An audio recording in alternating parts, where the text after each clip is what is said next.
Before I proceed with the lecture for this week, I just would like to ask all of you about the tutorial with Puan Hafizah.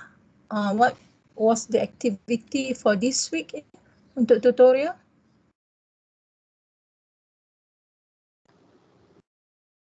Siapa nak tolong jawab? Minggu ni buat apa dengan Puan Hafizah? Problematic questions. Problematic question. Okay, macam so far, how was the input in terms of practical input from the tutorial classes?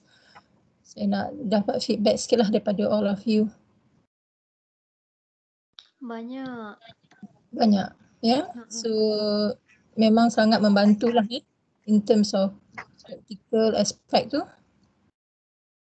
Saya Even rasa the task given in tutorial tu complement with the lecture juga sebenarnya. Okay. Tapi dari segi sharing daripada Puan Hafizah sendiri, macam in terms of yang tak dapat di dalam lecture lah, main practical side of the content tu. Dapatlah ya daripada tutorial session tu. Fiza, macam ni Fiza? Dapat doktor sebab dapat madam sebab usually kalau macam kita orang ada buat tu macam based on lecture ke apa, nanti Puan Hafizah tu akan tambah ikut macam in practical lah macam mana benda tu dibuat, macam mana nak dapat dokumen tu semua. Okay, good.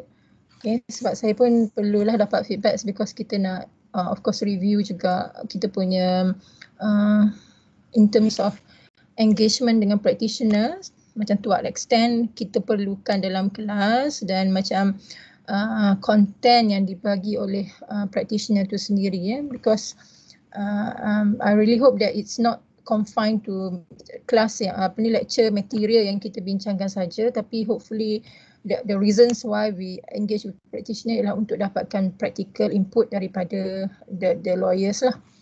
Okay, you all pun akan buat attachment ataupun dipanggil apa yang next semester tu? Attachment atau internship ke atau apa?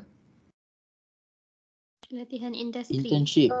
Latihan industri. So, maknanya choice of places untuk pergi latihan industri tu terbuka ke atau memang ditentukan only limited to firm saja atau macam mana? So far tak ada makluman lah.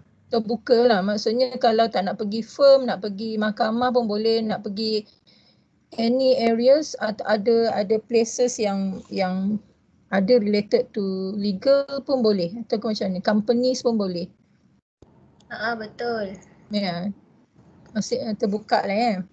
Okay, so hopefully what you have learned throughout this semester will assist you pada siapa-siapa yang nak pergi ke firm untuk yang buat conveyancing ke apa. Hopefully it will assist you lah during your internship atau latihan industri later on. Okay, satu lagi before I forget ialah untuk yang facts ada tadi Syauqi tanya saya sebab saya tak sempat lagi nak tengok yang KLB2. Tadi pun saya sempat sekejap tengok KLB4 sampai KLB4 saja. Banyak benda sangat minggu ni dan minggu lepas. InsyaAllah by today saya akan habiskan untuk KLB2, maknanya TLB5 sampai TLB8 tu saya tak sempat tengok facts yang you all dah provide.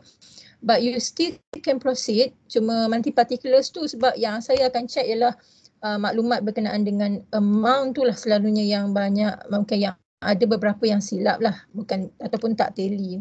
Contohnya purchase price dia rendah daripada loan sum and so on. Tapi you can still proceed with your the other documents. Cuma kalau you rasa macam was-was dengan jumlah yang you letak tu, wait until today lah. Mungkin sampai hujung petang ni saya akan check semua fakta tu. Most of the facts tu adalah okay. Cuma ada beberapa saja yang tak kenalah dengan jumlah loan, jumlah purchase price dan loan, jumlah redemption sum Hopefully KLB tu boleh tunggu sekejap yang untuk fakta tu, tapi boleh proceed dengan yang lain. Okay, last thing before I proceed with the lecture ialah berkenaan dengan midterm test. Midterm test insyaAllah kalau tak ada aral saya akan buat selepas buka semester, meaning Khamis 2 minggu lagi. cover sampai topik hari ni dan most probably ada dua soalan yang besar. It carries 10 marks ya. So, itu untuk midterm test. So saya akan buat masa lecture time. Masa yang diperuntukkan dalam 1.5 hours, maksudnya masa menjawab 1 jam dan 1.5 jam lagi kita allocate untuk technicalities lah, nak submit ke nak apa ke. Submission saya setakat ni berfikir masih lagi melalui Teams lah, unless saya akan tengok kalau kita nak buat melalui Ghost ke apa, tapi so far saya rasa lebih selesa dengan Teams. So kita akan buat melalui Teams, kita akan buat masa lecture time, time allocated dalam 1.5 jam ya. Okay, ada apa-apa soalan? Madam nak tanya yang untuk file tu kan kena submit with 8 next week kan? Minggu ke-8. Minggu depan lah kiranya kan? Kiranya yang minggu depan tu due date dia bila? Macam Jumaat ke? Macam ni lah, kalau saya kata minggu tu maksudnya the due date will be Friday. Oh, okay. Saya tak letak hari lah, ini kalau saya kata minggu ke-6, the meaning Friday on the 6th week tu. Kalau minggu ke-8 maksudnya minggu ke-8 tu Jumaat hari minggu tu. Ya? Yeah? Alright, thank you madam. Okay.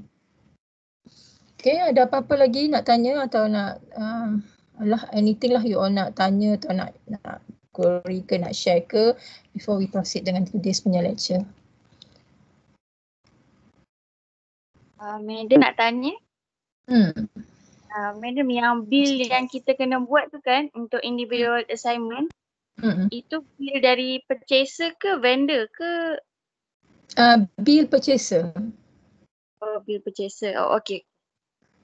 Thank you, madam. Okay. Okay, so kalau tak ada apa-apa, okay, for today I'm going to go through actually flowchart. Flowchart tu saya ada share dekat files tu.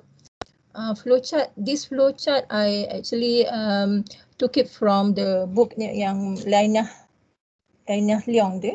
Lainah Yo Oilin punya buku tu, dekat belakang setiap discussion tu ada flowchart dia. So today we are going to look at the flowchart. So this flowchart is actually a summary of the process. A summary of the process when you're acting for purchaser, when you're acting for vendor, with title and without title. Dan this flowchart juga kita boleh baca dengan checklist. Checklist tu pun saya ada letakkan dalam file tu. Kalau you tengok checklist daripada Bar Council punya convening committee. So this checklist also can assist you in understanding the process of the sub-sale punya proses, sama ada you acting for vendor or purchaser, or whether the transaction tu involve property with title ataupun property without title. Mungkin kita ada agak limited time lah untuk go through the whole thing. Tapi I really hope that you all boleh baca buku tu. Semua dah ada ke buku Lainah Leong ni? Lainah Yo Oilin ni? You all ada tak buku ni? Ada. Majority ada lah ya. So this book sangat membantulah kalau you all nak faham. Cumanya ada beberapa perkara yang mungkin dah sedikit outdated lah, sebab buku ni dia punya second edition ni ialah tahun 2003, dah agak lama jugalah. Tapi more or less yang lain tu kita boleh guna. So I'm going to share with you the flowchart. Sekejap ya. Ini vendor. Okay.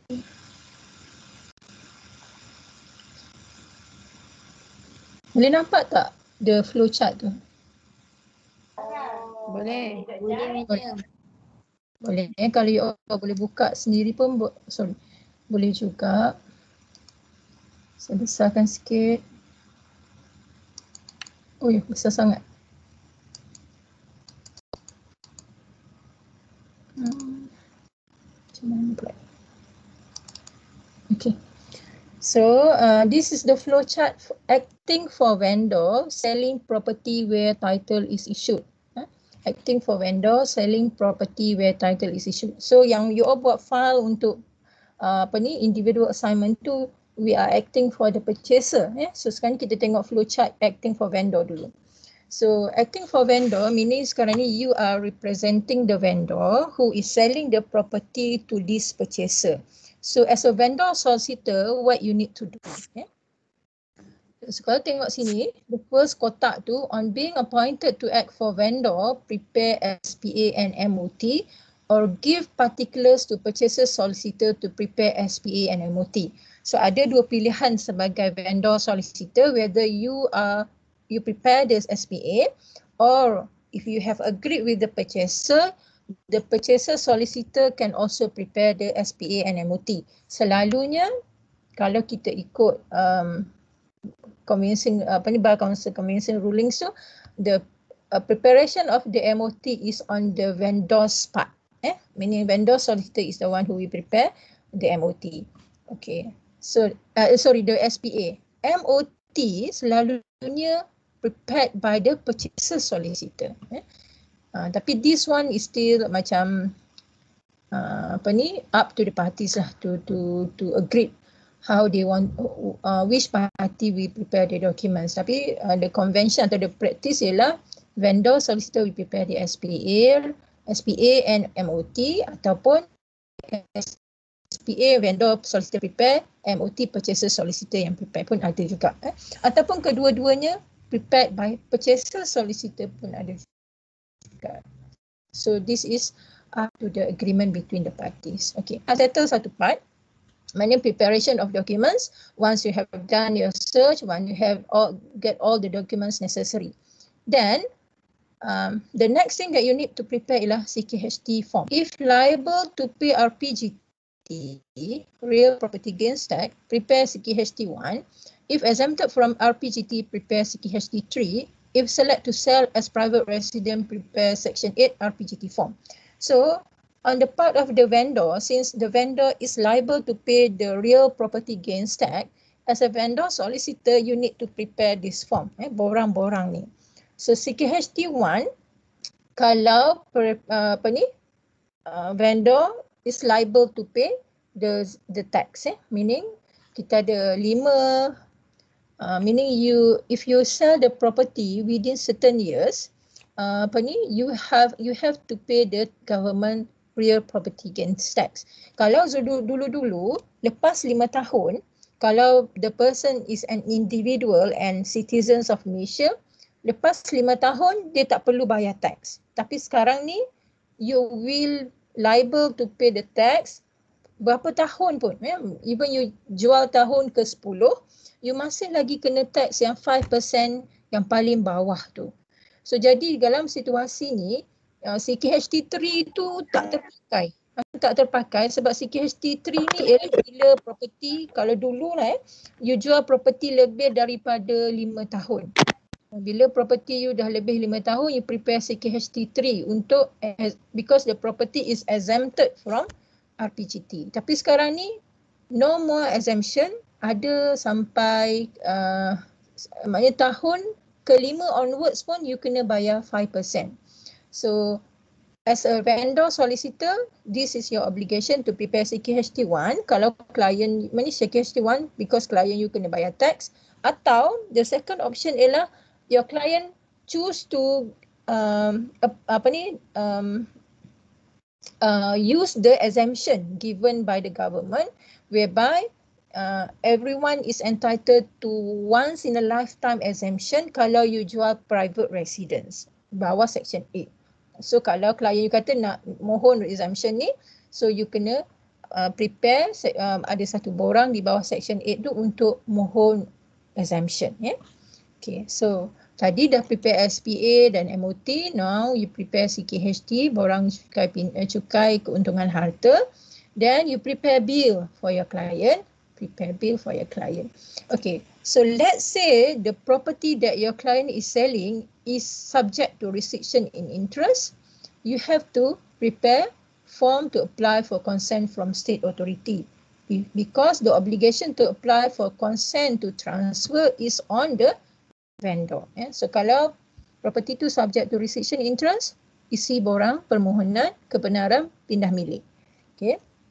So once you have prepared all these, you call your client to sign the documents. So your client vendor to sign documents prepared.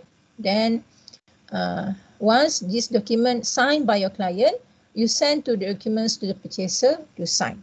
So the documents, the SPA, the MOT, the borang consent ni, because dekat dalam tu dia ada part yang purchaser kena sign, so dia kena hantar juga kepada purchaser solicitor for the purchaser untuk sign.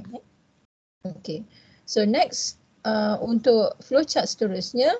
Okay, upon receiving a copy of SPA, file CKHT1 or Section 8 RPGT form. CKHT3 ni not really relevant now lah because exemption tapi saya tak tahu macam mana digantikan, ada penggantian yang lain ke atau sebagainya. Nanti boleh tanya Puan Hafizah lah sepada So upon receiving a stamped copy of SPA, file CKHT1A or Section 8 RPGT form.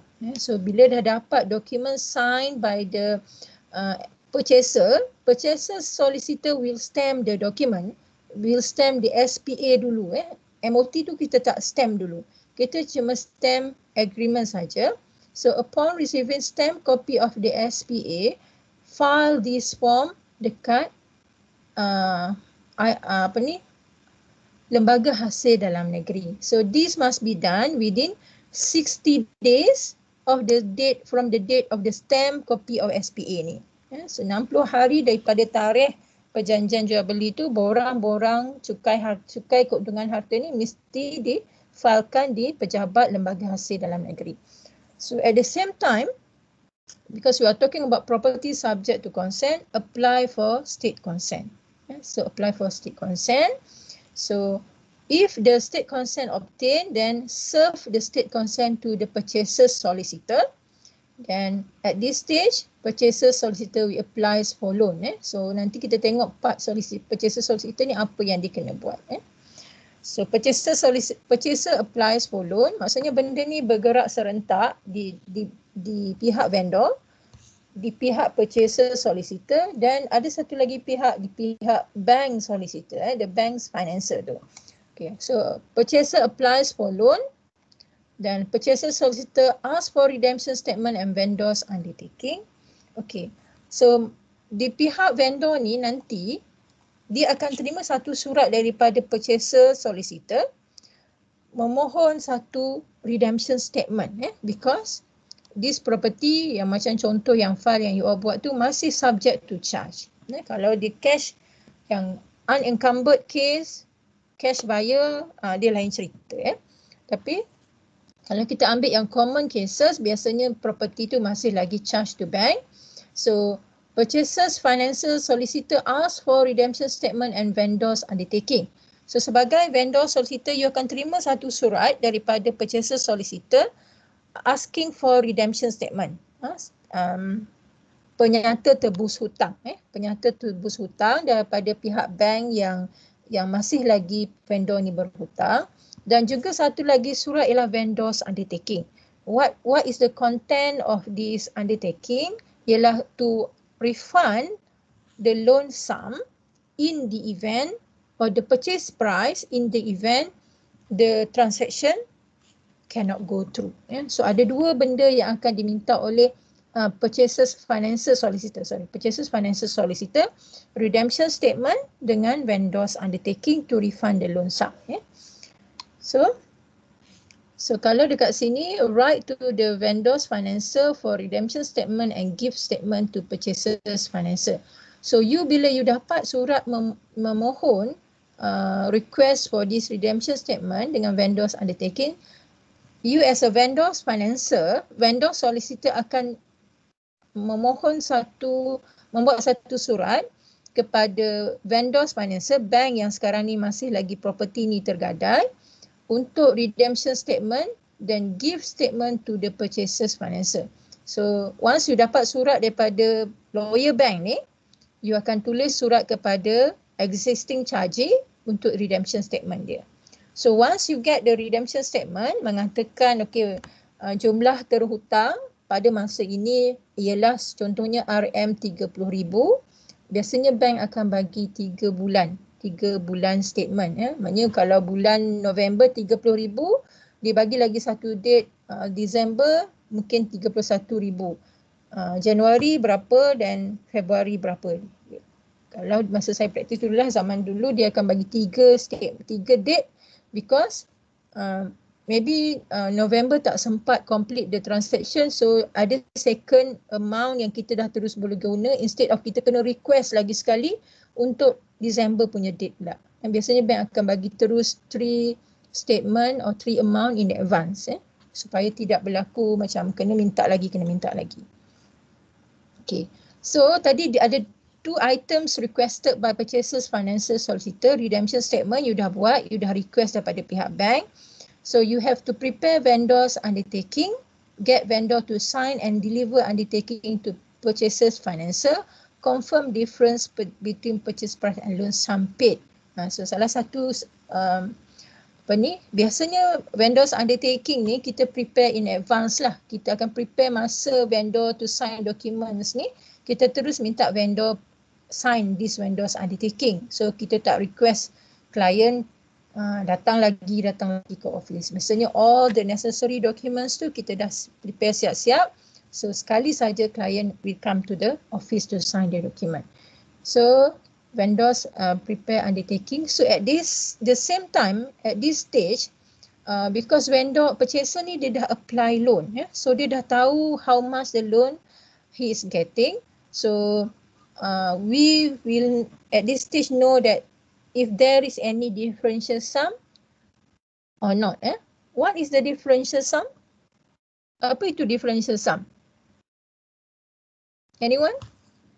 Perbezaan antara loan yang diberi dan harga rumah. Harga balance purchase price. Balance purchase price. Sebab dia dah bayar 10% upon execution kan. So baki tu dengan balance purchase price dengan dengan loan sum tu adalah differential sum. So kalau ada differential sum, meaning at this time the vendor sudah dapat the differential sum tu dah dapat differential sum. So the vendor solicitor kena confirm yang he have received difference between purchase price and loan sum has been paid. Dah pun dibayar. Okay. So at this stage, meaning on your part as a vendor solicitor, you dah bagi kepada purchasers solicitor financier ni, kepada bank, lawyer bank, vendors undertaking satu dengan redemption statement menyatakan berapa jumlah terhutang setakat ini. So once all these document received by the purchasers financier, then of course purchasers and financier ni dia kena liaise juga dengan purchaser peguam pembeli, purchaser solicitor, PS, purchaser solicitor. So purchaser financier once dia dah dapat semua dokumen yang necessary untuk dia advise first stage iaitu nak advise redemption sum dulu. So dalam situasi senario yang mana bank ada charge to the existing chargee, akan ada 2 stages of advice. The first advice ialah untuk advice for drawdown, meaning advice kepada pihak bank untuk keluarkan duit, keluarkan duit pinjaman tu. So the first stage of advice ialah untuk bayar redemption sum dulu. Bayar redemption sum dulu because why? We need to get all the original documents from the existing chargee. The original title, all the original documents sekarang ni masih lagi kept by the existing chargee because the loan is still outstanding. So we need to redeem the property from the existing chargee by paying whatever amount owed by this vendor to this existing chargee. So purchasers financier, once he got all the necessary documents, purchasers financier register all necessary documents and release loan to the vendor solicitor. Okay. Masuk kat sini, purchasers financier dia akan launch a caveat in favor of the bank sebab bank ni nak release duit hutang tu jadi apa protection pada bank at this stage because dia tak boleh daftarkan lagi gadaian. So purchasers financier will launch a caveat in favor of the bank in order to protect the bank's interest for releasing the redemption amount pending the completion of the documents. So bank lawyer akan lodge caveat, pastikan semua dokumen in order, then ada confirmation mengatakan differential sum dah settle. So at this stage, bank solicitor akan advise bank untuk release the redemption sum dulu. So dia akan buat satu surat advice for drawdown for redemption kepada pihak bank, mengatakan caveat telah pun dimasukkan, dokumen berikut telah pun diterima daripada vendor solicitor dan purchaser solicitor. Differential sum has been settled. So bila all this confirmation are in order, then the bank akan tulis it is now it is now advisable for you to release the redemption sum of RM, let's say 30,000 in favor of this bank. So bank solicitor akan advise macam tu. So bila bank financer ni purchasers financer dapat advice tu, dia akan release the 30,000 first. Then after that, this 30,000 the purchasers financer akan hantar kepada vendor solicitor. So maksudnya sekarang sebagai vendor solicitor, you dah dapat cek berjumlah 30,000 untuk you bayar kepada existing chargee. So dalam tangan you sekarang, you dah terima cek 30,000. So you will give this 30,000 to this bank. Contohnya kita namakan dia Maybank. So you forward this check to Maybank, existing chargee. So Maybank bila dia dapat check ni, dia maknanya loan dia dah settle. So dia dah boleh release all the original documents to the new financer. So bank bila dia dah dapat duit tu, dia akan credit to the account vendor, meaning loan settle. So dia release all the original documents to the vendor solicitor. So dia akan bagi original title, duplicate charge, original SMP, apa-apalah yang berkenaan dengan property tu, yang mana documents ada dalam simpanan bank kepada vendor solicitor. So in order for us to release the charge yang dulu di atas nama Maybank, what are the documents that we need to sign? Kita dah masuk charge kan dekat pejabat tanah. We register the charge. Registration of charge kita kena borang berapa?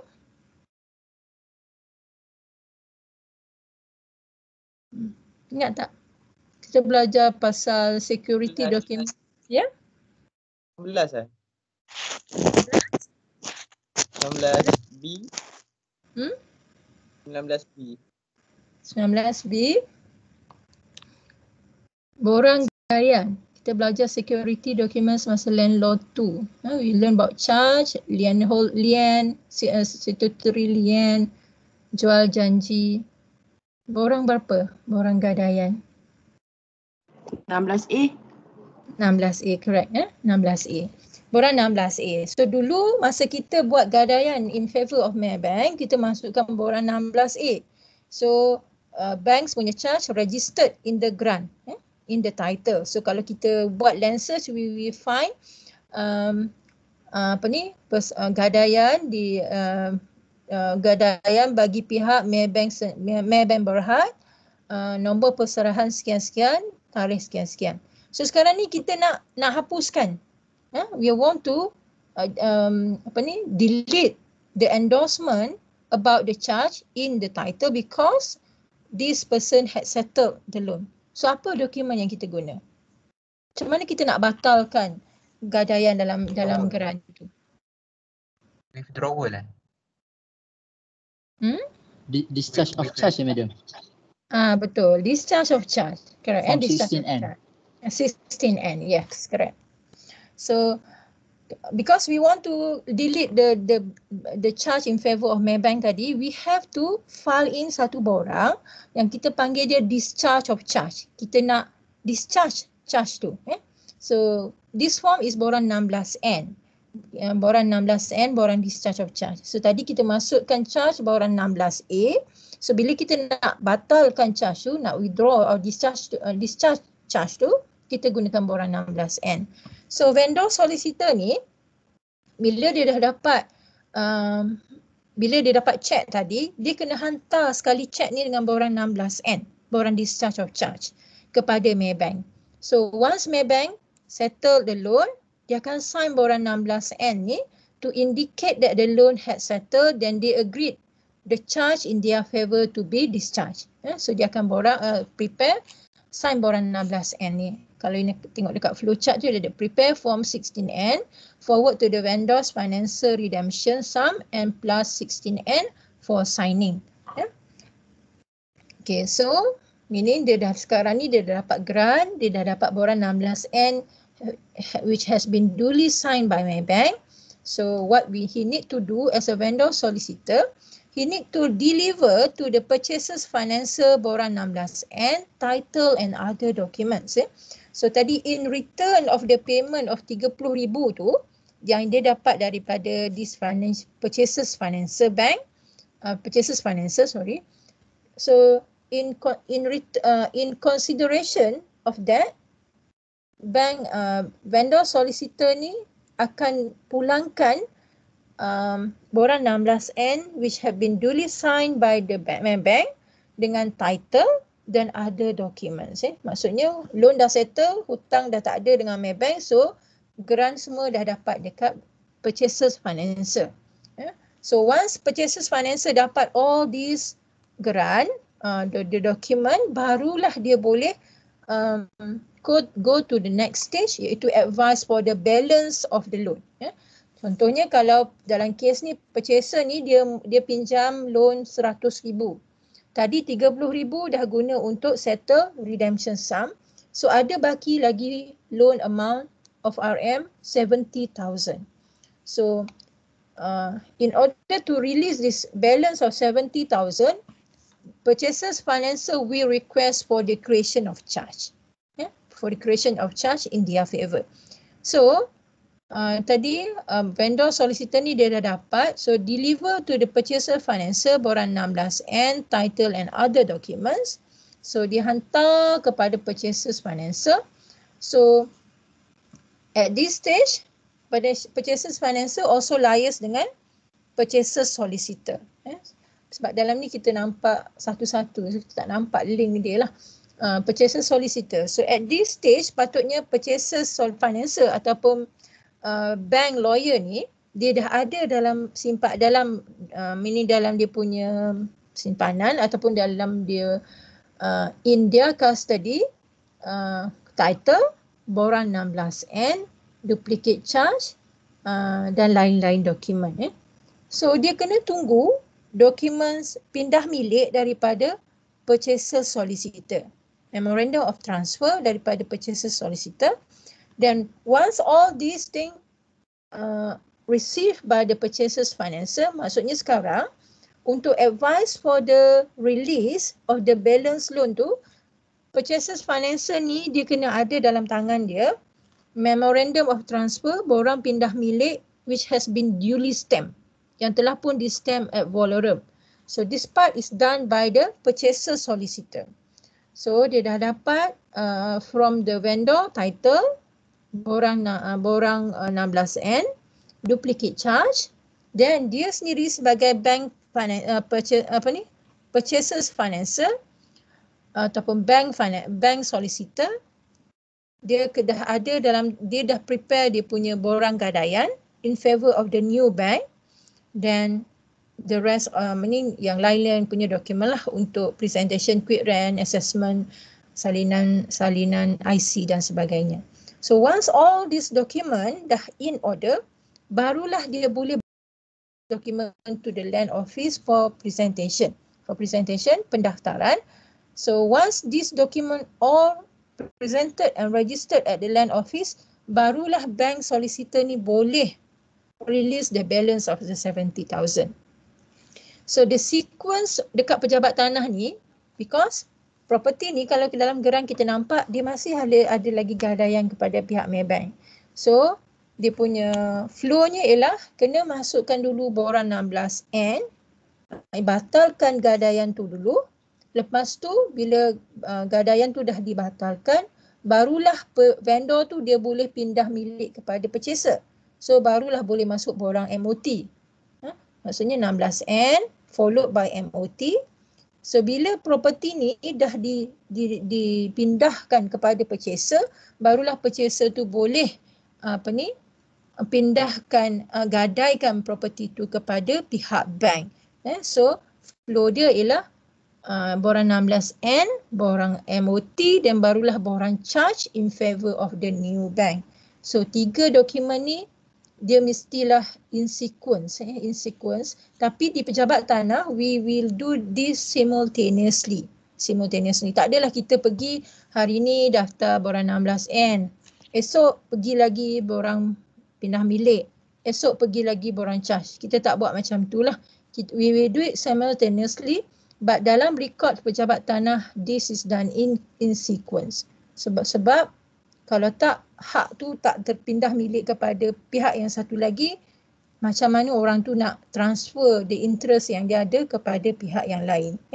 So once this presentation has completed, being the purchasers financer dah dapat semua nombor perserahan, didaftarkan bila semua tu, barulah purchasers financer ni boleh advise for second time untuk release the balance purchase price. Yang 70,000 lagi. So completion date, upon receiving balance purchase price, deliver keys to the purchaser and a portion outgoings. So bila bank purchasers financer ni atau bank solicitor ni dia dah advise for the drawdown of the balance, dah dapat check yang 70,000 tu, dia akan forward this check 70,000 kepada vendor solicitor. So vendor solicitor once he received the 70,000, meaning the completion date dah tamat. Dah tamat. Jadi dia kena deliver keys to the purchaser and a portion outgoings. Tapi contohnya kalau dia dapat hari ni check tu daripada pihak bank, dia kena tunggu sekejap sebelum dia boleh release the check to the vendor. Biasanya dia akan ambil, bergantung pada SMP dia lah, 7 days ke, 10 days ke, 14 days ke. But there will be a grace period which the loan atau the amount or the balance purchase price to be released to the vendor. As I mentioned last week, to check whether ada apa-apa rejection from the land office atau ada apa-apa isu berbangkit daripada transaksi tersebut. So at this stage, the last stage ni barulah vendor tu dapat the 70,000 balance purchase price. So kiranya the transaction has completed. Okay, so this is the flow chart when you acting for vendor selling property where title is issued. Sebenarnya untuk vendor ni dia tak ada banyak not too much documents lah on the part of the vendor untuk disediakan oleh pihak lawyer. Okay, ada apa-apa soalan untuk first flow chart ni?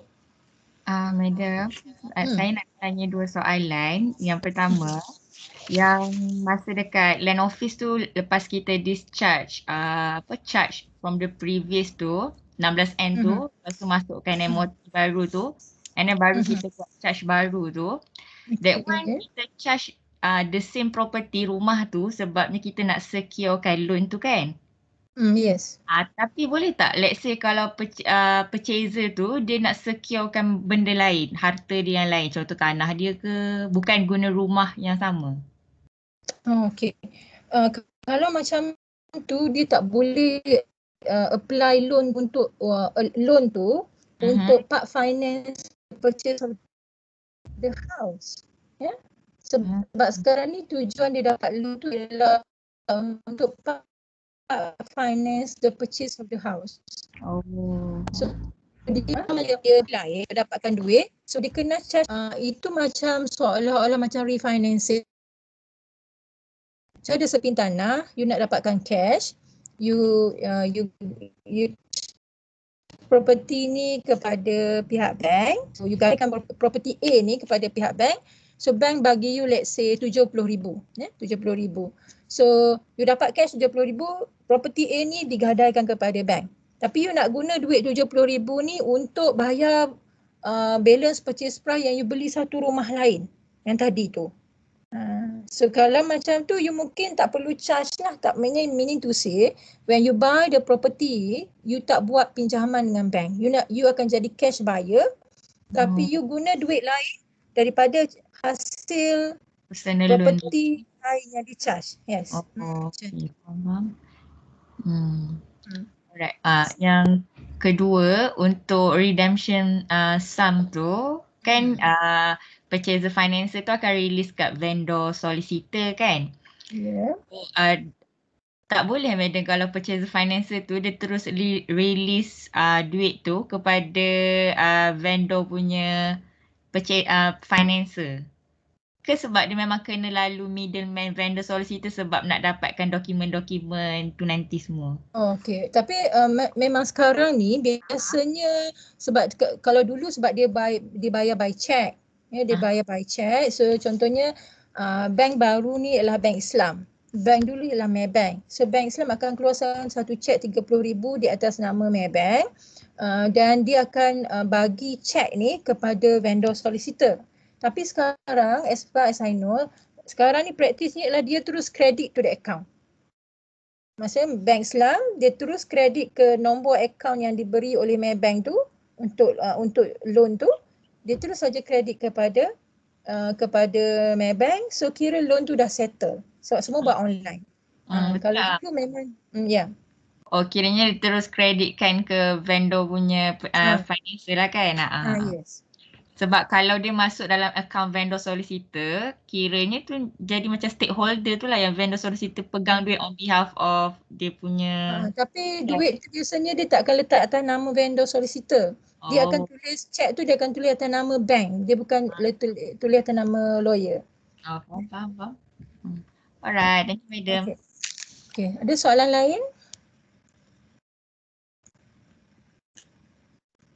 Nanti boleh go through balik lah flow chart tu. Mungkin tak nampak. That's why saya suka kalau mengajar kat lecture hall tu ada whiteboard. Supaya nampak kan dia punya link tu. Kalau nak explain macam ni agak susah lah. Hopefully you all boleh faham lah ya. Okay. Ada soalan-soalan lain? Okay, tak ada Kalau tak ada, kita proceed kepada flow chart yang kedua. Saya stop sharing.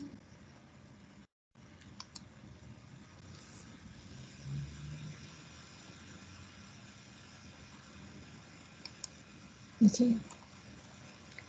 So boleh nampak ya flow chart nombor 2 ni? Boleh madam. Boleh Acting for purchaser, buying property with title from vendor who is not a developer. So tadi we are talking about this lawyer who is vendor solicitor. So now we are talking about purchaser solicitor. So dua pihak ni dia berhubung lah. Maknanya they are doing the same transaction. Tadi vendor part, yang ni purchasers punya part.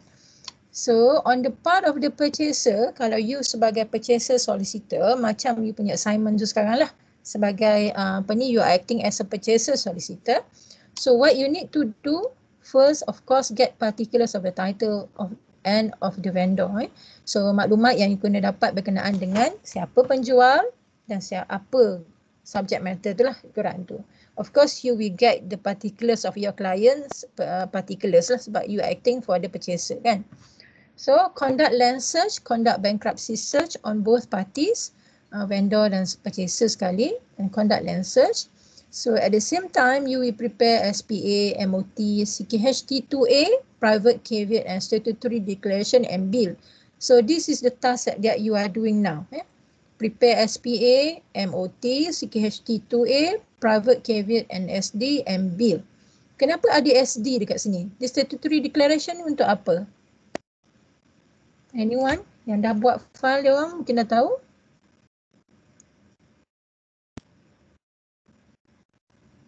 Statutory declaration tu untuk apa?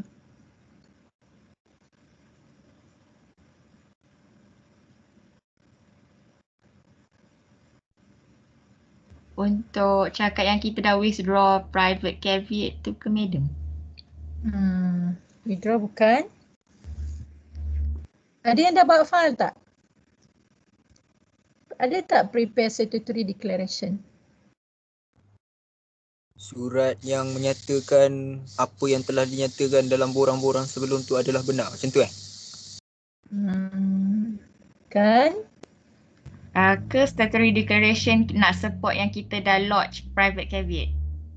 Betul So biasanya when we prepare the borang 19D tu, 19D untuk entry 19D ke 19G?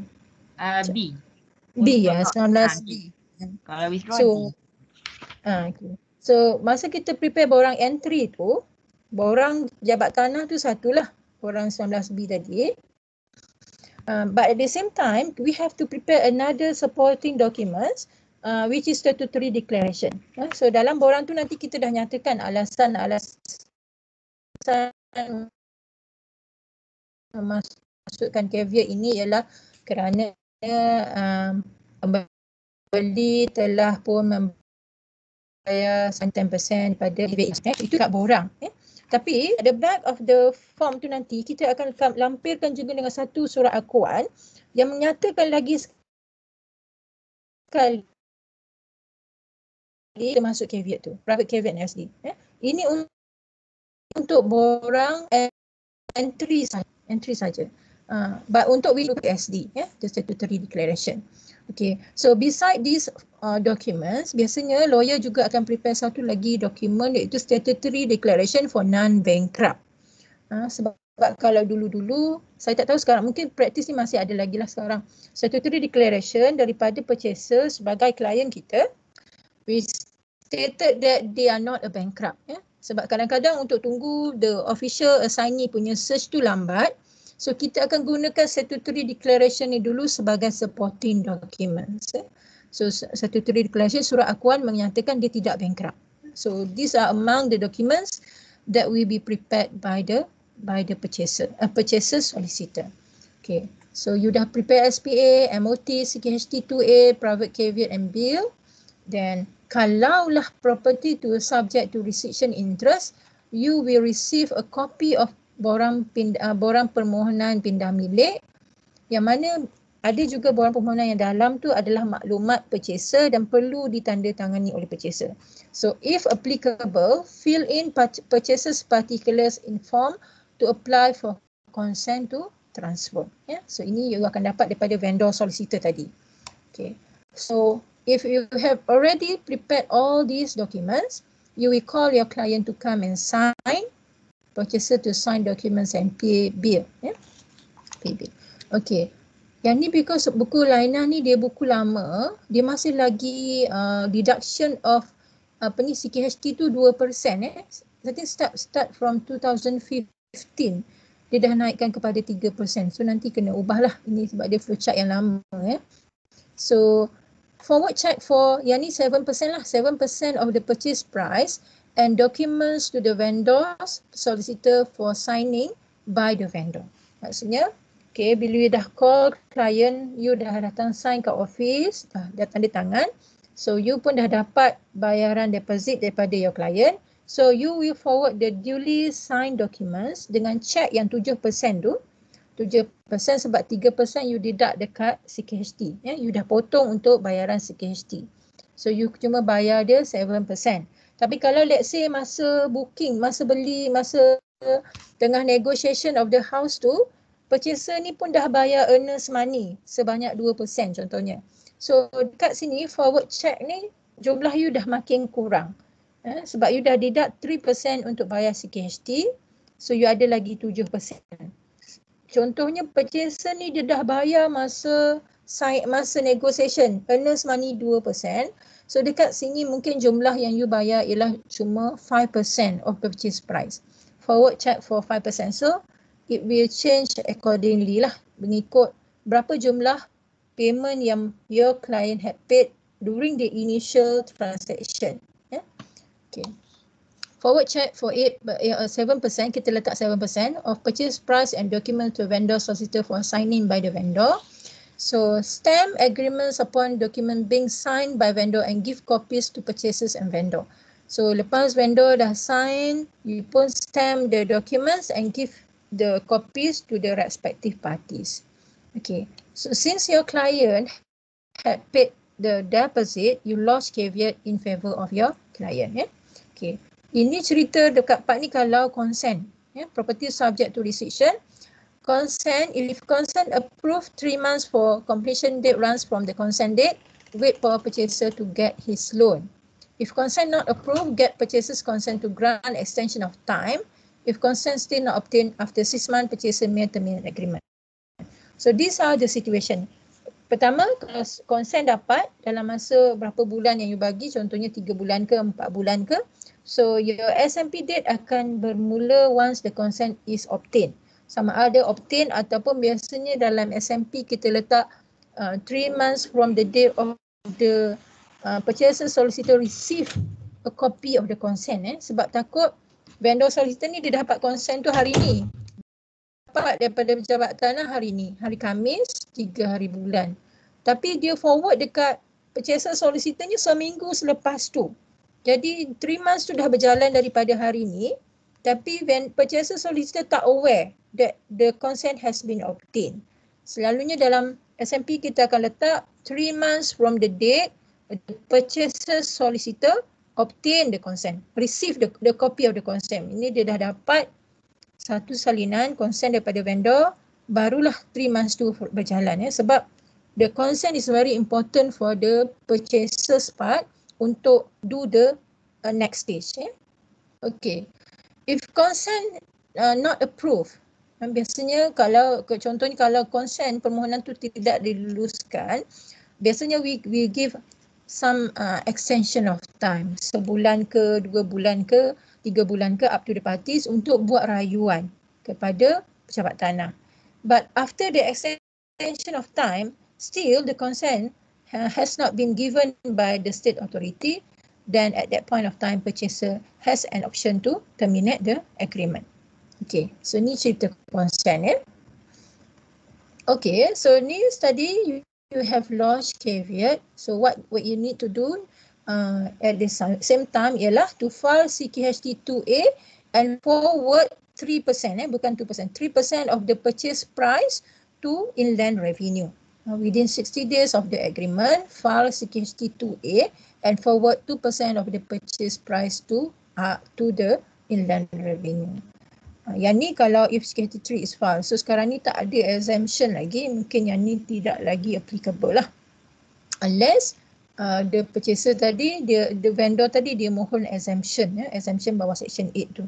Yang once in lifetime punya exemption. Okay.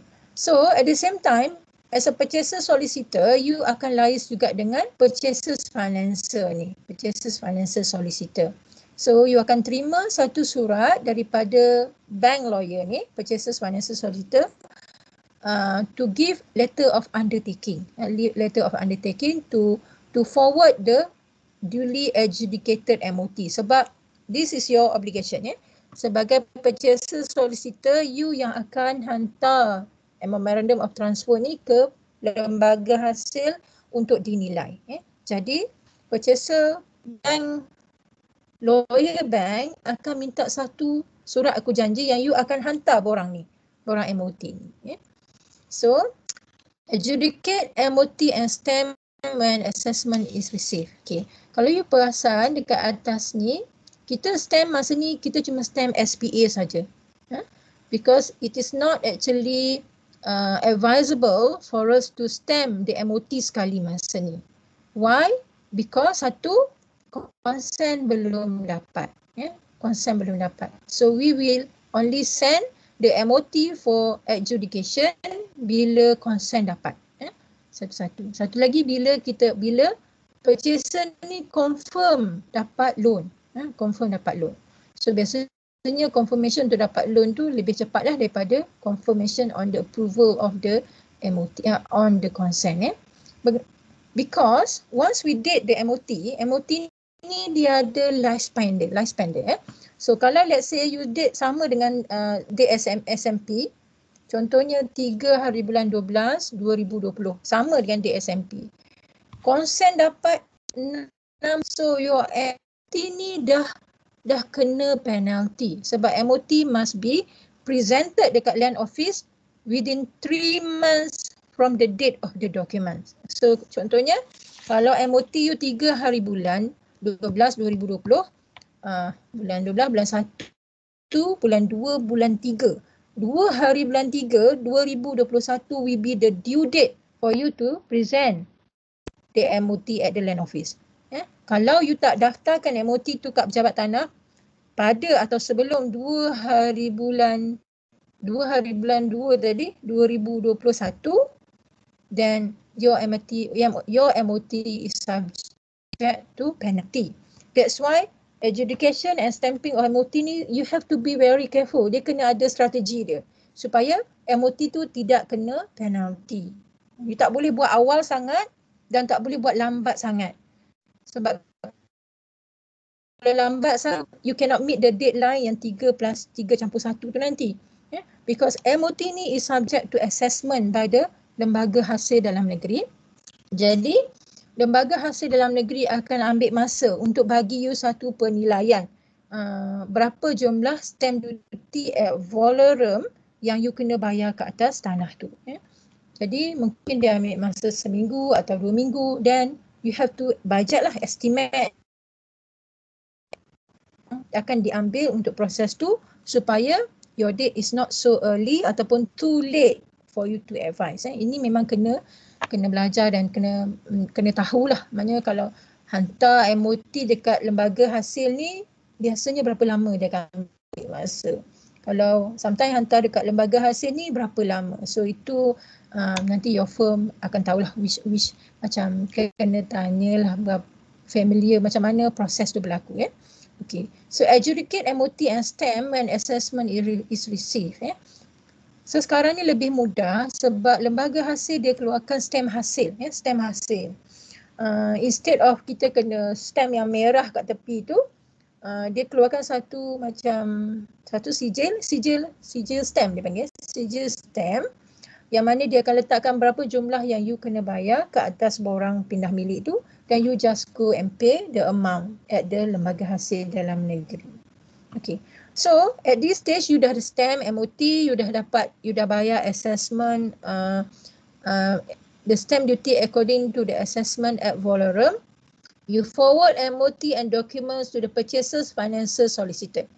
Yang tadi kan kita relate dengan yang tadi, vendor solicitor dia bagi redemption statement and letter of undertaking. Yang purchaser solicitor ni dia kena bagi duly stamp and adjudicated MOT kepada purchaser's financial solicitor for the purchase financial solicitor to advise for the drawdown. So lepas dah forward ni, maksudnya the last person or the last party who actually compile all the documents and do the presentation adalah purchaser's financial solicitor, bank lawyer. So kita ada vendor solicitor, purchaser solicitor, ada bank solicitor. So bank solicitor ni akan jadi orang tengah untuk dapatkan dokumen daripada vendor, untuk dapatkan dokumen daripada purchaser, dan last kali dia yang akan kumpulkan all the documents plus dokumen yang dia buat iaitu charge document kepada pihak bank yang baru. Then with all these document, the purchaser's financial solicitor will do the presentation and do the advice for the release of the loan. So and tadi, so when the balance of the loan has been released to the vendor or to the vendor, then vendor solicitor has confirmed that they have received the purchase price, portion outgoings and take vacant possession. So you sebagai purchaser solicitor akan request for the vendor to surrender the keys to the house sebab dia dah dapat bayaran dia. So kunci mestilah diserahkan kepada you sebagai stakeholder untuk diberikan kepada purchaser.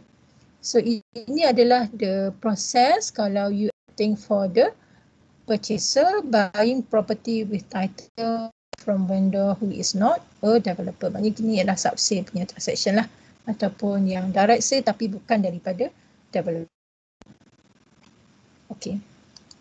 Ada soalan untuk second stage ni? Madam, yang presentation tu di hadapan siapa? Pardon? Apa dia presentation oleh financial purchaser solicitor tu? Means dia kena present ke dia kena presentkan documents tu? Okay. Untuk proses di pejabat tanah dia ada dua, kita panggil dia presentation and registration ya.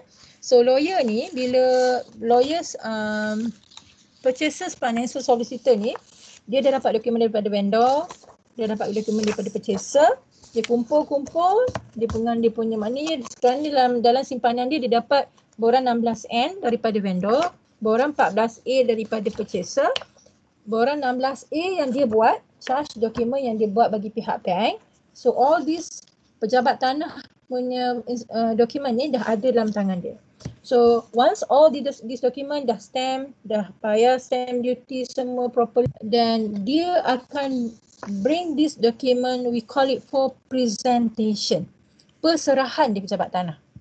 Presentation means you surrender all these document at the counter of the pejabat tanah tu, then diserahkan, present the documents at the land office. So pejabat tanah akan check on the surface, semua dokumen in order, stamp, tanda tangan, all the accompanying documents, dokumen-dokumen yang lain tu pun ada, cukai tanah, cukai pintu, salinan IC, all are in order. This process, bila kita serah kat kaunter pejabat tanah tu, kita panggil dia presentation, perserahan. So masa ni, all this transaction ni is not recorded lagi dalam geran. Dia cuma dapat nombor perserahan. Tapi it is not registered yet in the geran. So kerani tu dah ambil dekat kaunter, mungkin dalam masa 2 hari lepas tu barulah proses registration tu is done at the land office. Maksudnya kerani atau pegawai yang akan mendaftarkan, rekodkan dokumen tu ambil lepas 2 hari ataupun 3 hari ataupun seminggu, depending. So that's why we call this a presentation. Bila pegawai atau kerani tu register the transaction ni, register discharge of charge, register transfer, register charge, yang ni kita panggil dia process of registration. Process of registration. That's why daripada tarikh presentation, contohnya you present dekat pejabat tanah hari ni, lepas tu biasanya dokumen ni dekat kerani dulu. Lepas tu baru sampai dekat meja pegawai. Pegawai check tengok, dokumen ni Tanah Rizal Melayu, kenapa dia tanda tangan depan lawyer? Ni tak boleh daftar, ni kena reject. So dia akan inform, dia akan panggil lawyer firm yang present tu, dia akan minta you ambil balik dokumen ni, reject dokumen ni, then you have to do the amendment, the necessary untuk make this document in order. So that's why dia ada 2 stage tu, perserahan dan registration. Kalau contohnya bila pegawai tu check tengok, dia ni sign pakai borang pen biru. Sepatutnya pejabat tanah punya dokumen kena sign by black ink pen, pen dakwat hitam. Dia klien ni sign pen biru dan lawyer pun tak perasan, ataupun lawyer pun tak tahu. So masuk kat pejabat tanah, pegawai kata dokumen ni kena gantung dulu. Dia tak reject tapi dia gantung. So dia panggil lawyer tu untuk ambil balik borang tu, get your client to sign it properly, sign dengan pen biru, pen hitam. So lawyer ambil balik dokumen, minta client sign lagi sekali, cancel pen biru, hantar balik dekat pejabat tanah. So dia ada dua stage dan 2 proses. Sama ada pejabat tanah in order, maknanya pejabat tanah check, okay semua in order, then daftar. Ataupun check ada something minor error, digantung dulu dokumen tu. Ataupun memang major error, signature depan lawyer bukan depan pegawai pentadbir, reject terus. Meaning bila reject tu memang you have to re-register dan you kena bayar registration fees balik lah untuk proses tersebut. Okay, Alia boleh? Faham. Last madam, kiranya untuk these two flowchart yang bab 4 dengan bab 6 tadi ni applicable untuk direct sale dengan sub sale lah kan madam daripada non-developer? Yes, betul. Kiranya rumah baru ke rumah second hand pun guna proses yang sama lah prosedur Guna kan? proses yang sama, yes. Alright, thank you madam. Okay. Yang lain ada soalan?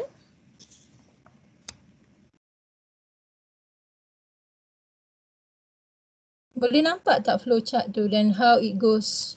Ni lah. Alia, okey Alia? Senang? Okey doktor, okey. Okey. Saya nak download attendance, masih lupa. Madam. Ya, Ini atas budi bicara madam lah kan. Kan kita orang kan baru habis study ni kan, baru nampak flow kan. Basically file tu memang kita orang dah belik-belik tapi sebelum ni tak faham sangat so tak adalah proceed. So sekarang dah nampak baru boleh proceed. Tapi kan tinggal seminggu. Macam boleh ke kalau madam extend ke lagi seminggu? Atau budi bicara madam lah. Majority macam mana, nak extend ke nak hantar minggu depan? Sebab baru faham kan, so nak isi tu baru seronok lah. Selama ni macam ikut je macam tu. Ikutlah yang lain. Ini saya lah, orang lain saya tak tahu. Kalau madam dapat consider, alhamdulillah. Saya setuju. Saya pun alhamdulillah juga. Saya tidak membantah. Okeylah. So kita sekarang ni tengah nak luluskan bajet lah ni Ada yang membantah ke kalau semua setuju? Okey. Sebulat suara. Sebelah suara. Dah kira pada rengas ke ni? Pada rengas tak datang? Bentara tengah kira madam. Bentara tengah kira. Okey. Sudah saya fikir juga sebab minggu depan, minggu ke-8 tu juga you all midterm test kan. So nak buat file lagi mungkin agak pack juga. So kita bagi extend seminggu lagi, minggu ke-9 Tanta? Boleh? Boleh. Thank you madam. Terima kasih madam. Okay. So assignment kita hantar minggu ke-9 okay. So saya nak sentuh sikit untuk yang, sebab sekarang ni kebanyakan kita buat property with title property with title ni dia lebih straightforward dan dia lebih senang lah sebab dia melibatkan pejabat tanah. Tapi what happen if property yang kita beli tu ialah property without title maknanya geran individu masih belum dikeluarkan This is especially untuk projek-projek yang sebelum tahun 2015 sebab after 2015 mana-mana projek yang kita beli from the developer through the amendment of the HDA, developer must actually hand over the keys to you with the title. Sama ada property tu strata title ke ataupun individual title. Maknanya kalau you beli apartment 30 tingkat pun selepas tempoh 36 bulan tu, bila you dah ambil kunci your unit of apartment tu, sepatutnya pemaju dah boleh bagi kepada you strata title. Strata title you ada your own grant Itu yang the idea of amendment 2015 kepada HDA lah. Tapi apa yang saya dah dengar ialah banyak juga pemaju yang tak dapat hand over the keys together with the strata. So diorang mohon exemption daripada pihak KPKT lah untuk tangguhkan pemberian strata tu. Diorang cuma bagi kunci dulu because of some process So cumanya apa yang kita boleh faham ialah when we talk about property without title ni, maksudnya lah projek-projek yang terdahulu yang mana geran masih belum dikeluarkan sampai hari ini walaupun kita masih foresee projek-projek yang baru pun masih ada lagi, tapi by right kalau ikut akta after 2015 all projects must come with title. Dia tak ada lagi with title or without title Okay, so kalau kita tengok the difference between property with title dan without title ni ada beberapa. Saya share dia punya flowchart dulu.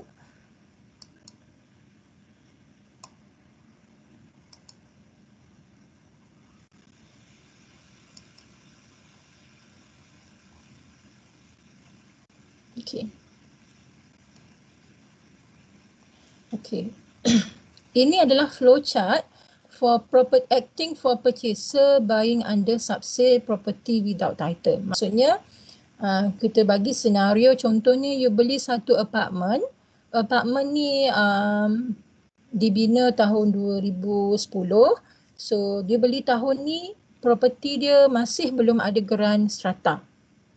So ada geran strata. So can we sell this type of property? Itu satu soalan.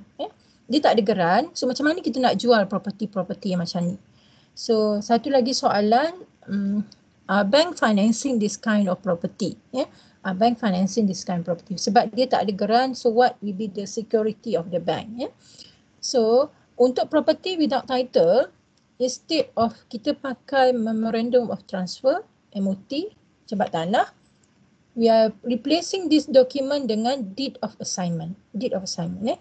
Jadi property without title ni kita bayangkan kita ada satu unit apartment. Kita beli dulu dengan pemaju. Pemajunya contohnya Metro Kajang Berhad. Kita beli apartment ni daripada Metro Kajang. So we have signed one agreement, the first agreement with Metro Kajang. So this first SPA we call it Principal Sale and Purchase Agreement. Yang pertama ni, agreement yang pertama kita beli dengan pemaju, we call it Principal Sale and Purchase Agreement.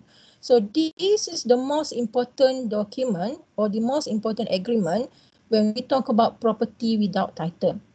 Sebab documents ni lah yang menjadi evidence of ownership kita kepada unit ni. Property yang pertama.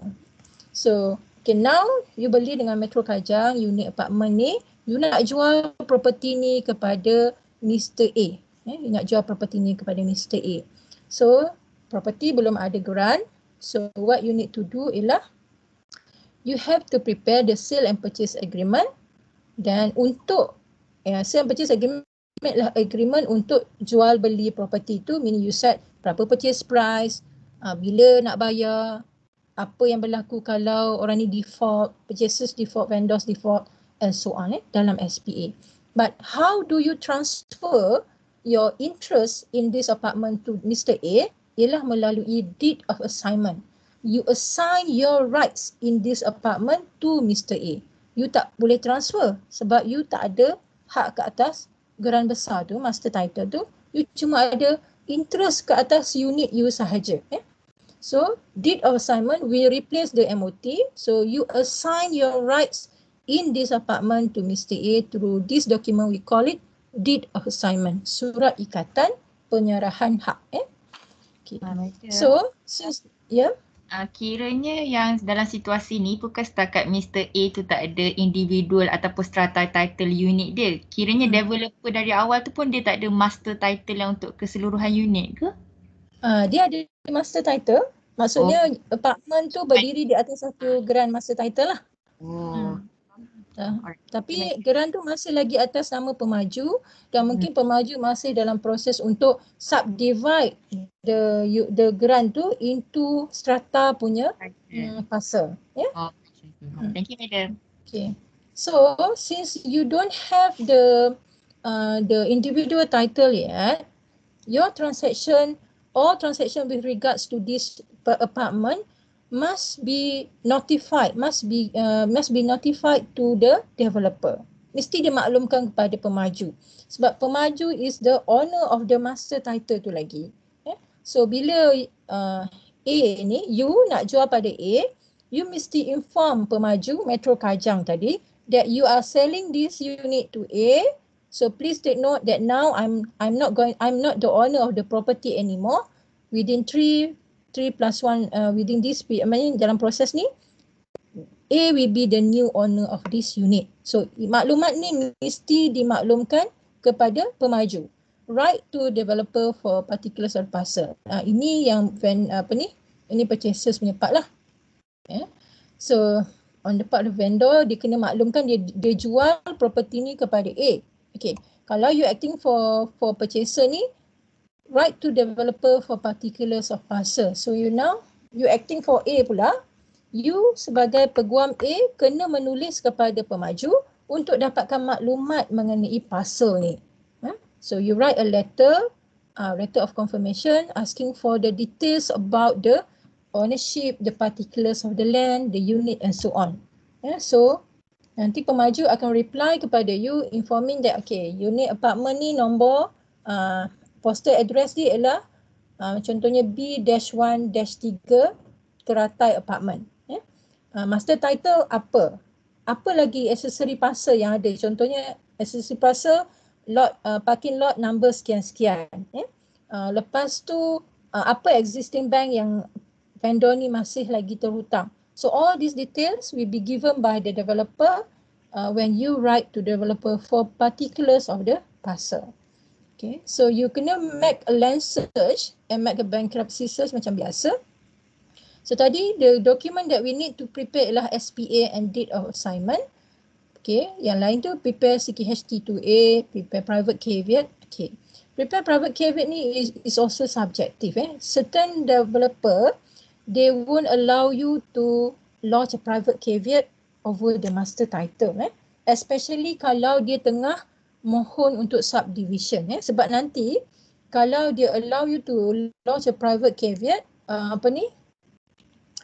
bila dia property tu subdivided, contohnya dalam satu building tu ada 100 unit, so setiap strata title yang dikeluarkan oleh pejabat tanah tu nanti akan ada your caveat.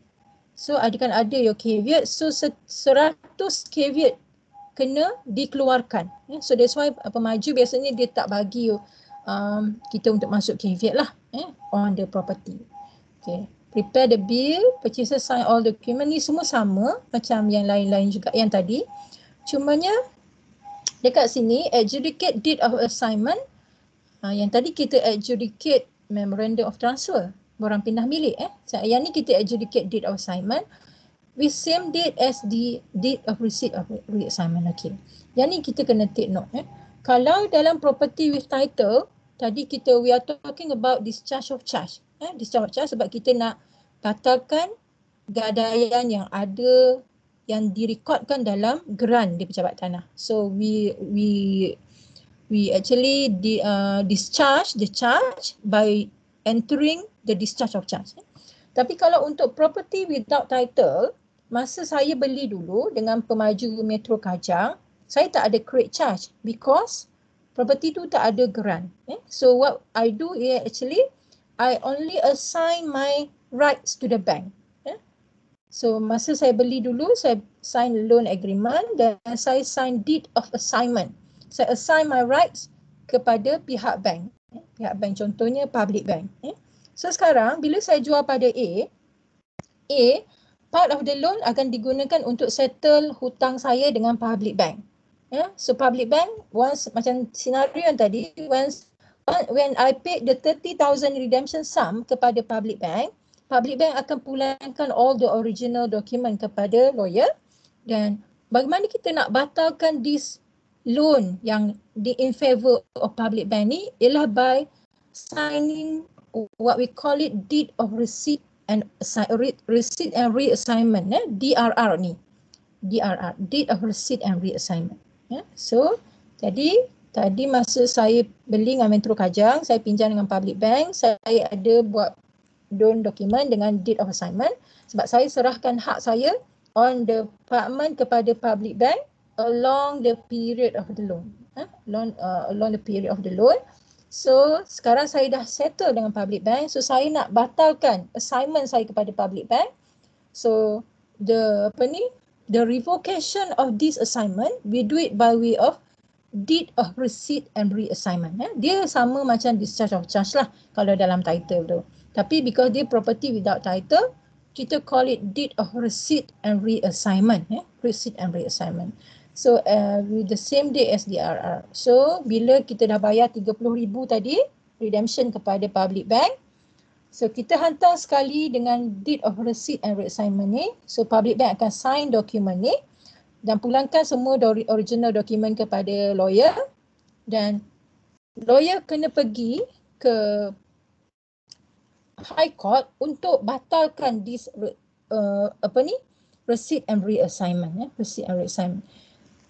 Biasanya dalam loan agreement tu dia ada satu documents yang kita panggil power of attorney. So kita kena batalkan power of attorney ni. So this document must be, the deletion or the cancellation must be done at the high court. Must be done at the high court. So kita bawa deed of receipt assignment, bawa dokumen loan yang lama pergi ke mahkamah, dan mahkamah akan ada bahagian pendaftaran surat kuasa tu, mahkamah akan batalkan, chopkan receipt and reassignment ni. Okay. So the most important thing that we have to take note here ialah kita punya deed of assignment tu tidak boleh awal daripada deed of receipt and reassignment. Sebabnya sekuensnya ialah property tu masih lagi terhutang kepada bank. So selagi bank tak sign DRR, you tak boleh assign property you tu kepada orang lain. So that's why dia punya sequence of date tu mestilah selari. Paling-paling kurang pun dia mestilah sama date dengan DRR. So kalau contohnya date of receipt and reassignment you ialah tarikh hari ni, date of assignment you ialah tarikh hari ni. Dia tak boleh date of assignment you tarikh semalam, DRR you tarikh hari ni, because you are assigning something which is not belong to you yet. And because you tak cancel lagi assignment yang dulu. Itu mesti take note ya. Okay, yang the rest tu proses dia lebih kurang sama untuk property without title. So yang kalau we can sum up untuk property without title ni, in terms of documentation is quite different. We don't use MOT, we use deed of assignment. Satu lagi, we have to give notification to the developer. Kalau property with title tu tak ada kena-mengena dah dengan developer. Tapi property without title ni, you have to notify the developer yang you are selling the property or you are buying a property, mana you are the new owner. Kena ada notification. Ini ialah bawah section 22D of the HDA tu, Housing Development Act, yang mengatakan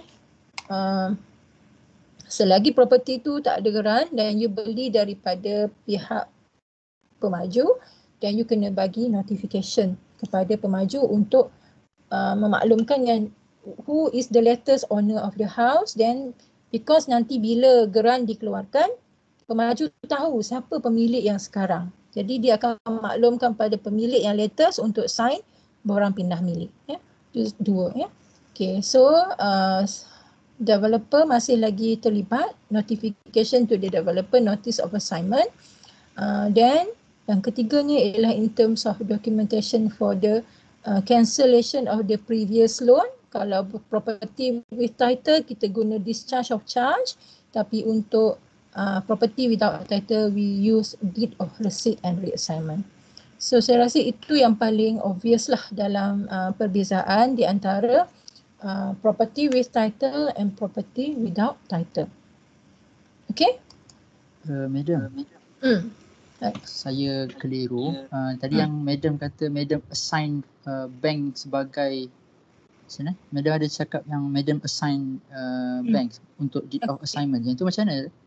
Okay, contohnya saya dulu beli property ni daripada pemaju Pemaju Metro Kajang. Masa saya beli property ni daripada pemaju, saya pinjam bank. Saya pinjam dengan public bank.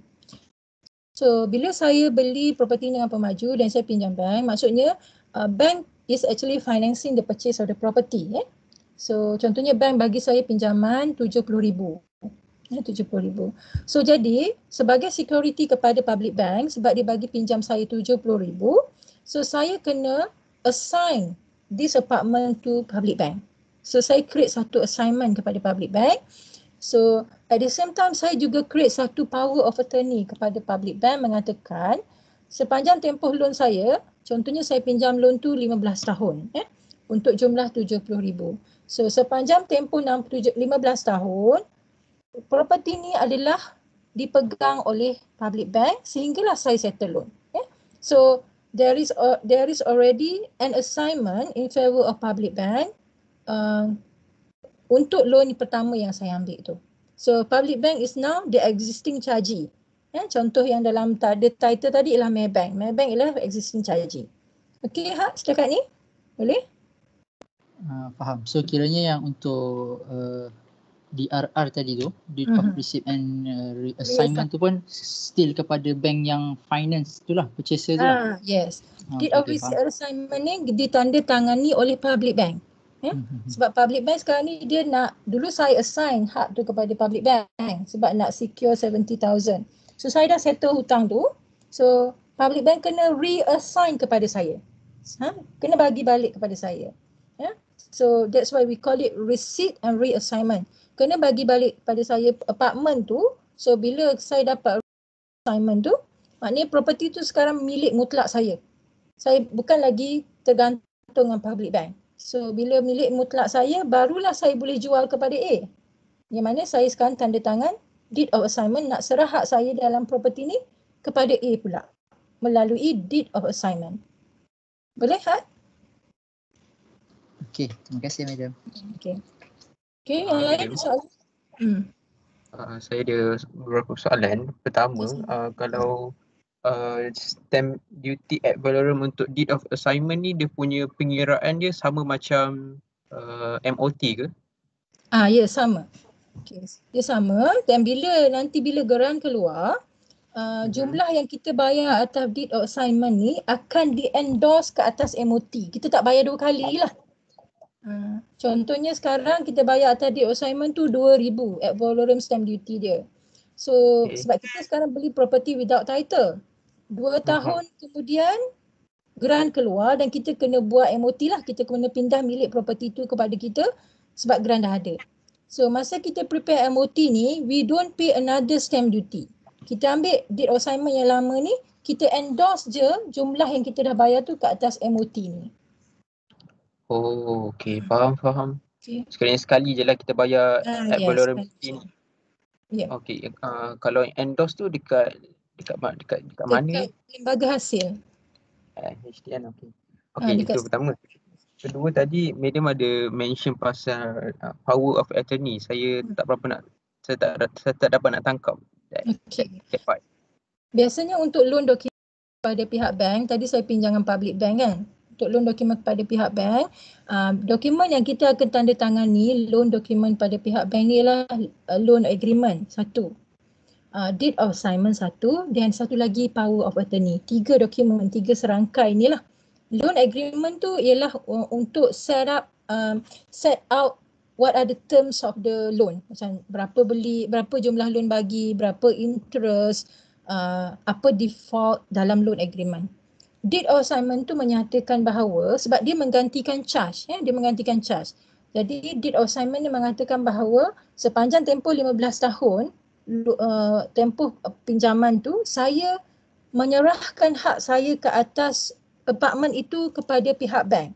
So saya assign my rights, my interest over the unit to bank. So seolahnya macam saya gadaikan hak saya ke atas apartment tu kepada pihak bank. Itu satu. Jadi dalam tempoh 15 tahun tu, tiba-tiba saya tak bayar, saya default.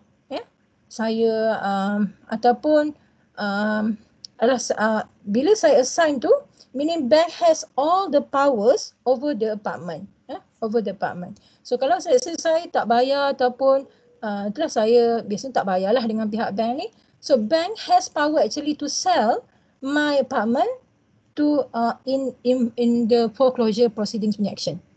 So satu lagi dokumen yang kita ialah power of attorney, surat wakil kuasa. Sebabnya bank perlukan kuasa untuk deal with the property if something happen to us ataupun we default in payment. So tadi loan agreement untuk set out what are the terms of the loan. Kedua, deed of assignment sebab kita kena serahkan hak kita sebagai security kepada pinjaman tu dalam tempoh 15 years tu. Dan we are given power of attorney kepada pihak bank. So let's say if anything happen to us, bank cannot trace us. Biasanya dalam kes default, bank tak akan contact kita ataupun kita tak akan contact bank lah. So bank have the power to deal with the property. So this is the importance of power of attorney. So power of attorney ni must be registered di High Court.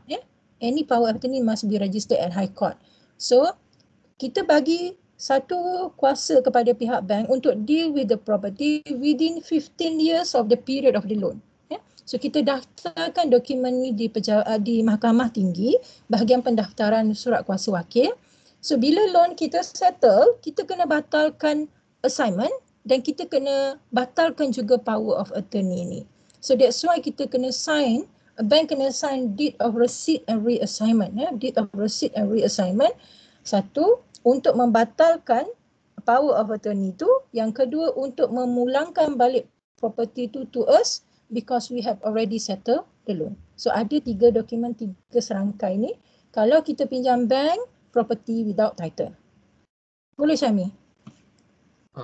Boleh. So kiranya power of attorney ni dia acting on behalf of the bank, in which waktu awal tu kita yang daftar, kita yang register power of attorney dekat High Court, in which later bila kita nak jual dekat A, kita sendiri kena unregister lah this power of attorney. Yes. Okay, alright, faham. Okay. Okay, ada soalan lain?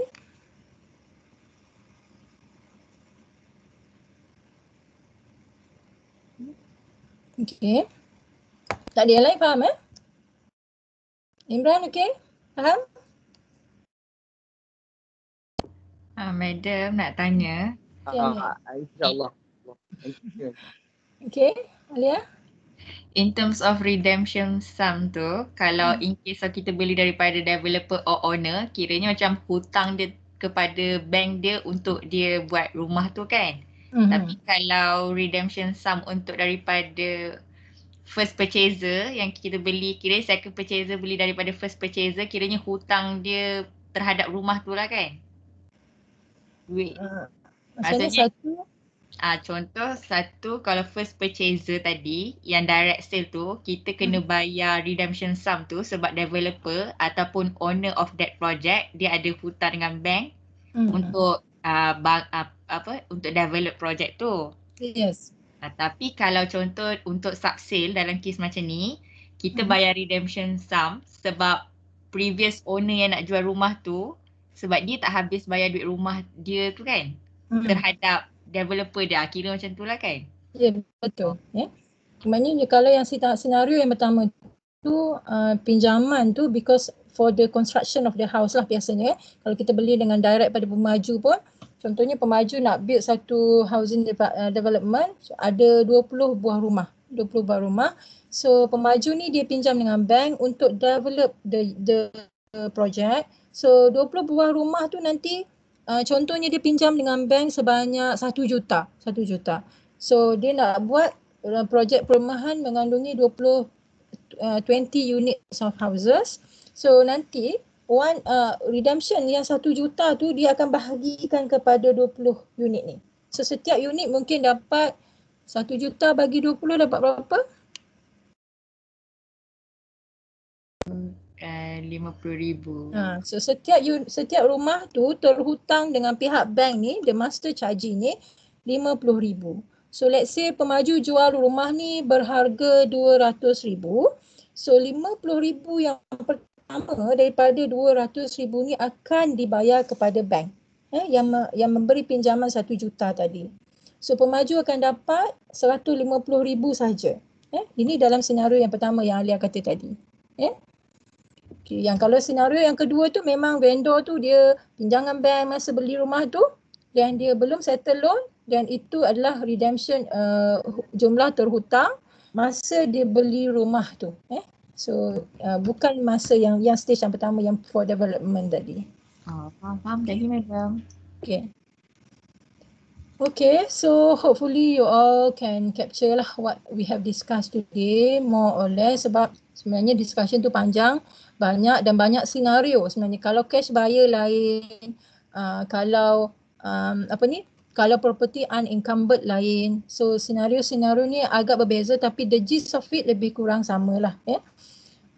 So rasanya untuk SMP kita dah habis sampai setakat ni. Dan for the next 7 weeks kita akan masuk kepada tajuk scale fees, macam mana nak kira legal fees and so on, dan juga kepada tax cukai-cukai yang dikenakan. Ada 2 topik on loan conventional dan Islamic loan. Kita ada juga tengok kepada remedies, power of attorney, dan last sekali ialah kepada tenancy and lease lah, untuk drafting tenancy and lease. Untuk the next 7 weeks yang akan datang lah, hopefully we can cover the topic dan dalam masa kekangan masa yang ada lah ya. So kalau tak ada apa-apa soalan, so saya ulang lagi sekali, for the midterm we are going to do it immediately after the semester break buka, maknanya hari Khamis, dan assignment, individual assignment dipostpone kepada minggu ke-9 ya. Okay, itu saja untuk hari ini. Hopefully everything is inilah, boleh ya, boleh faham lah dalam tak ada, saya tak ada whiteboard nak lukis-lukis orang tu, so susah sikit nak explain ya. Okay, itu saja. Sekian. Okay, insyaAllah yang KLB tu saya cuba siapkan hari ni lah untuk checking the facts of the case tu. Okay, Assalamualaikum warahmatullahi taala wabarakatuh. Waalaikumsalam. Waalaikumsalam. Terima kasih, Madam. Thank you, Madam.